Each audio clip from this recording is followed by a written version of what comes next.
ശബരിമല മേൽശാന്തിമാരുടെ മുറിയിലെ നെയ്ക്കച്ചവടം ഹൈക്കോടതി ഇടപെട്ടാണ് അവസാനിപ്പിച്ചത്. കഴിഞ്ഞ ദിവസമാണ് ഇത് സംബന്ധിച്ച് ഉത്തരവിറങ്ങിയത്. ആഴശിഷ്ടം നെയ് പാക്കറ്റുകളിലാക്കി മേൽശാന്തിമാരുടെ മുറിയിലൂടെ വിൽപ്പന നടത്തുന്നതാണ് ഹൈക്കോടതിയുടെ ശ്രദ്ധയിൽപ്പെട്ടത്.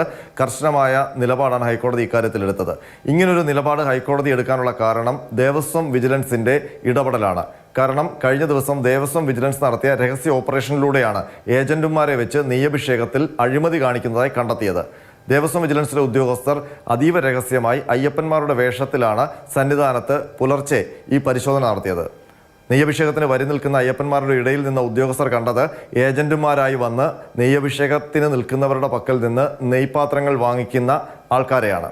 അവരെ പിന്തുടർന്ന് നടത്തിയ അന്വേഷണത്തിലാണ് ഈ ഏജന്റുമാർ പ്രവർത്തിക്കുന്നത് മേൽശാന്തിമാരുടെ മുറിയിലുള്ള ശാന്തിമാർക്ക് വേണ്ടിയാണ്, പൂജാരിമാർക്ക് വേണ്ടിയാണെന്ന് കണ്ടെത്തിയത്. തുടർന്നാണ് വിവിധ അടയാളത്തിലുള്ള ചരടുകൾ കെട്ടിയ നെയ്പാത്രങ്ങൾ സന്നിധാനത്ത് ക്ഷേത്രത്തിനുള്ളിലേക്ക് നെയ്യഭിഷേകത്തിനായി പോകുന്നതായി കണ്ടെത്തിയത്. മാത്രമല്ല, ഈ പാത്രങ്ങളിൽ നിന്ന് നെയ്യ് മാറ്റിവെച്ചിട്ടാണ് ആടിശിഷ്ടം നെയ്യ് എന്ന പേരിൽ പാക്കറ്റിലാക്കി അനധികൃതമായി വിൽപ്പന നടത്തുന്നതെന്നും ദേവസ്വം വിജിലൻസ് ഉദ്യോഗസ്ഥർ കണ്ടെത്തിയിരുന്നു.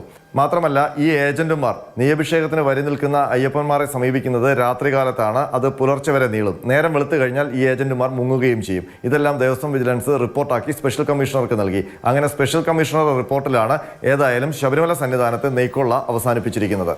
ശബരിമല സന്നിധാനത്ത് സ്വർണവുമായി ബന്ധപ്പെട്ട കേസും അന്വേഷണവും നടക്കുന്നതിനിടെയാണ് ഈ മണ്ഡലകാലത്തും നെയ്യുടെ പേരിൽ ഈ അഴിമതി നടക്കുന്നത്.